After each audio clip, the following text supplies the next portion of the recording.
Film की कहानी शुरू होती है और हम एक कपल को देख पाते हैं। लड़की का नाम नौरा और लड़के का नाम अलैक होता है। वो दोनों किसी वैकेशन के लिए अपनी कार से आगे बढ़ रहे होते हैं। अब उन दोनों को कार ड्राइव करते हुए बहुत देर हो चुकी थी, तो अलैक एक जगह पर कार को रोकता है जो किसी गांव की तरह नजर आ रहा था, लेकिन वहाँ पर उन्हें कोई भी इंसान नजर नहीं आता है। जब नौरा वॉशरूम के लिए जाती है तो उसे वहाँ पर कुछ टूटे मोबाइल फोन्स और कुछ चीजें नजर आती हैं। वो उन्हें देखकर बड़ी हैरान थी और वहीं पर हम एक इंसानी खोपड़ी को भी देख पाते हैं जिस पर नौरा की नजर नहीं पड़ती। इसके बाद एक बार फिर से नौरा और अलैक अपनी उस जर्नी को कंटिन्यू करते हैं। दरअसल अलैक भी नहीं जानता था कि वो किस रास्ते पर आगे बढ़ रहे हैं। उन्होंने उस मंजिल तक पहुंचने के लिए एक शॉर्टकट लिया है। अब वो थोड़ा सा और आगे बढ़ते हैं, लेकिन उन्हें आसपास भी अभी तक कोई इंसान नजर नहीं आया था और न ही उन्हें किसी तरह का रेस्टोरेंट या गैस स्टेशन। दरअसल उन लोगों की गाड़ी का फ्यूल भी खत्म होने वाला था, लेकिन तभी थोड़ी दूर जाने पर उन्हें एक रेस्टोरेंट नजर आता है जहाँ पर वो लोग खाना खाते हैं। वहीं पर उन्हें एक अजीब सा आदमी नजर आता है जो नौरा को बताता है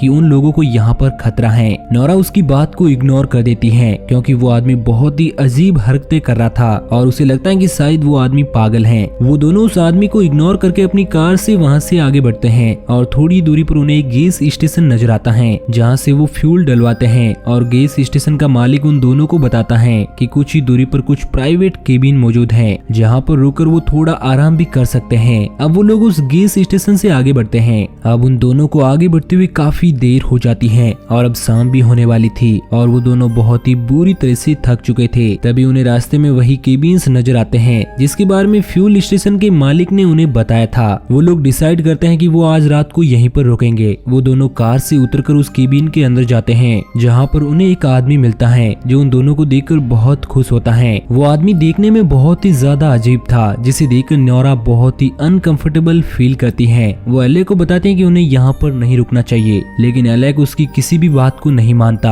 और वो उस आदमी को रूम दिखाने के लिए कहता है। वो आदमी उन दोनों को एक रूम दिखाता है और वहाँ से चला जाता है। अब रात होती है तो नौरा और अलैक दोनों आराम कर रहे होते हैं। वो चैन की नींद सो रहे होते हैं। तभी एक आदमी उनके बेड के नीचे से बाहर निकलता हुआ नजर आता है जिसने अजीब तरह का किसी जानवर का फेस पहना हुआ था और वह नौरा और अलैक को बड़ी गौर से देखता है और यहीं पर ये सीन कट हो जाता है। अगली सुबह होने पर जब नौरा की नींद खुलती है तो वो अपने आप को एक पिंजरे में पाती है और ये पिंजरा ओपन स्पेस में मौजूद था। नौरा कुछ भी समझ नहीं पाती है कि वहाँ पर जानवरों के फेस पहने हुए कुछ आदमी आते हैं और नौरा को नहलाने लगते हैं। नहलाने के बाद वो उसे एक रूम में ले जाते हैं जहाँ पर उसे बांध कर आर्टिफिशियल तरीके से प्रेग्नेंट कराने लगते हैं। वो किसी और इंसान का स्पर्म उसके प्राइवेट पार्ट में इंजेक्ट करने लगते हैं। नौरा को ये सब बहुत ही अजीब लग रहा था और उसे समझ नहीं आता है कि आखिर उसके साथ क्या हो रहा है और ये लोग कौन हैं जो उसे इतनी बड़ी बेरहमी से पीट रहे हैं। और अब नौरा को वहाँ से शिफ्ट किया जाता है और नौरा को एक दूसरे रूम की तरफ ले जाया जाता है। जब नौरा को वो लोग ले जा रहे थे तब नौरा रास्ते में नोटिस करती है कि उस फार्म में उन लोगों के जैसे ही कई और लोग काम किया करते हैं और थोड़ी दूरी पर उसे एक औरत भी बंधी हुई नजर आती है और एक आदमी भी नजर आता है जो कि इंसान को काट रहा होता है, जिससे नौरा बुरी तरह से डर जाती है। और इसके बाद नौरा को एक दूसरे रूम में ले जाकर बंद कर दिया जाता है। हम उसी रूम के पास में और कुछ लोगों को देखते हैं जिन्हें नौरा की ही तरह पिंजरे में कैद किया गया है। वहाँ पर बहुत सारे लोग मौजूद हैं जिन्हें जानवरों की तरह ट्रीट किया जा रहा है और वहीं पर अलैक को भी रखा गया था।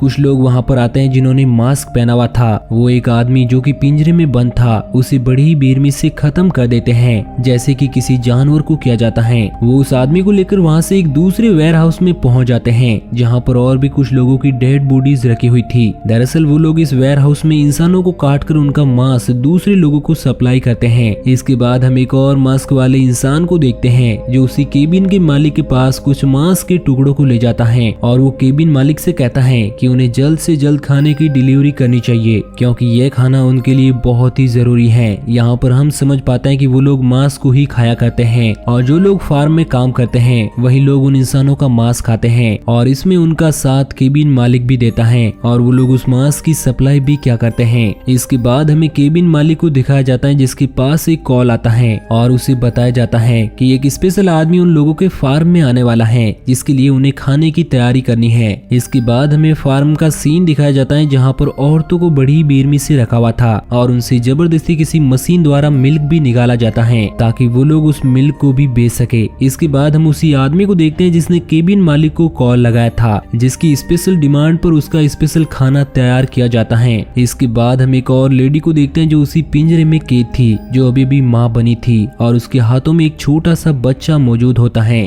उस फार्म में उस लेडी की तरह बहुत सारी ऐसी प्रेग्नेंट लेडी मौजूद थी जिन्हें आर्टिफिशियल तरीके से माँ बनाया जा रहा था। तभी वहाँ पर मास्क पहने हुए कुछ लोग आते हैं जो उसके हाथों से उस बच्चे को छीन लेते हैं और उस बच्चे का वजन करते हैं और उसे मारकर एक बॉक्स में डालकर वहाँ से ले जाते हैं। दरअसल वो लोग उस बच्चे की बॉडी को भी उसी स्पेशल खाने के तौर पर सर्व करेंगे। उसी रूम में हम एक आदमी को देख पाते हैं जो अपना मास्क उतारकर उन्हीं औरतों का दूध पी रहा होता है जो उन्होंने आर्टिफिशियल तरीके से उनकी बॉडी से निकाला था। वो उसी रूम में मौजूद एक महिला के पास जाता है जहाँ पर वो महिला उसे भला बुरा सुनाती है, जिससे वो आदमी गुस्सा होकर उस महिला को बड़ी बेरहमी से मार देता है। इसके बाद हमें नोरा को दिखाया जाता है जो उसी रूम में अकेली थी। तभी उसे ऐसा महसूस होता है कि उसकी साइड वाले रूम में भी कोई मौजूद है। जब वो झांक कर देखती है तो उसे एक घायल महिला नजर आती है जिसकी ब्रेस्ट पर दूध निकालने वाली मशीन लगी हुई थी और नोरा उस औरत से उस फार्म की सच्चाई पूछती है। वो औरत उसे बताती है कि यहाँ पर कई लोगों को कैद किया गया है और महिलाओं को किसी गाय या भैंस की तरह ट्रीट किया जाता है और उन महिलाओं को प्रेग्नेंट करके उनसे दूध निकालकर बेचा जाता है और उनके जन्म दिए गए उन बच्चों को वो लोग मांस के रूप में बेच दिया करते हैं। वो औरत उसे बताती है कि वो यहाँ पर करीब 2 साल से हैं और इस बीच उसे भी 2 बार प्रेग्नेंट कर दिया गया है, लेकिन अब वो लोग जान चुके हैं कि वो औरत अब और प्रेग्नेंट होने के काबिल नहीं है। इस कारण वो लोग किसी भी वक्त उस औरत को खत्म कर सकते हैं। वो औरत नोरा को बताती है कि वो और उसकी बेटी एस्ले अपनी किसी ट्रिप के लिए यहाँ से निकल रहे थे, तभी उन लोगों को भी नोरा की ही तरह कैद कर लिया गया।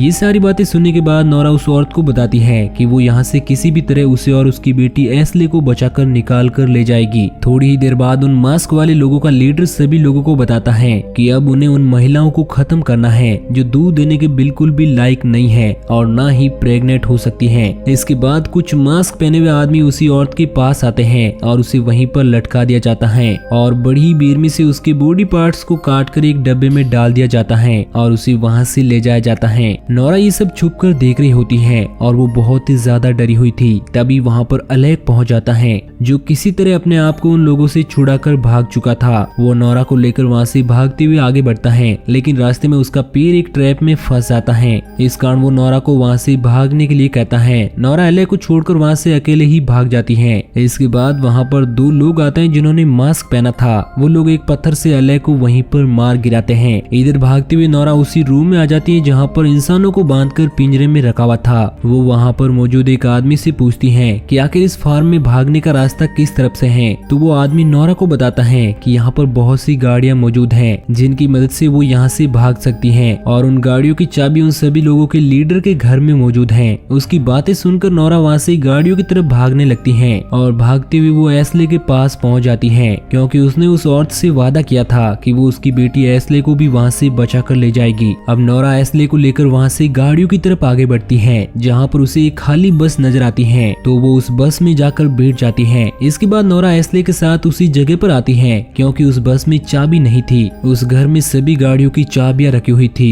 और दोबारा वो दोनों उस बस में जाकर बैठ जाती हैं। अब वो वहाँ से निकलने वाली ही थी, तभी वो दोनों पीछे मुड़कर देखती है तो उन्हें वहाँ पर बहुत सारे लोग नजर आते हैं जिन्होंने एनिमल्स मास्क पहने हुए थे। और अब नोरा और एस्ले समझ जाती हैं कि उन्हें अब किसी भी कीमत पर जिंदा नहीं रहने दिया जाएगा और उन्हें बड़ी बेरहमी से खत्म कर दिया जाएगा क्योंकि वो दोनों अब चारों तरफ से उन एनिमल मास्क पहने हुए आदमी से घिर चुकी हैं। और ये सीन यहीं पर कट हो जाता है। इसके बाद हमें नोरा और एस्ले को दिखाया जाता है जिन्हें डिनर टेबल पर किसी डिश के सामान रखा गया है और उन्हें उन्हीं मास्क वाले लोगों को सर्व किया जा रहा है क्योंकि उन लोगों ने बड़ी मेहनत से एस्ले और नोरा को वहाँ से भागने से रोका था और यही उन लोगों का इनाम है जो उनके सामने परोसा गया है। और इसी के साथ ये मूवी यहीं पर एंड हो जाती है।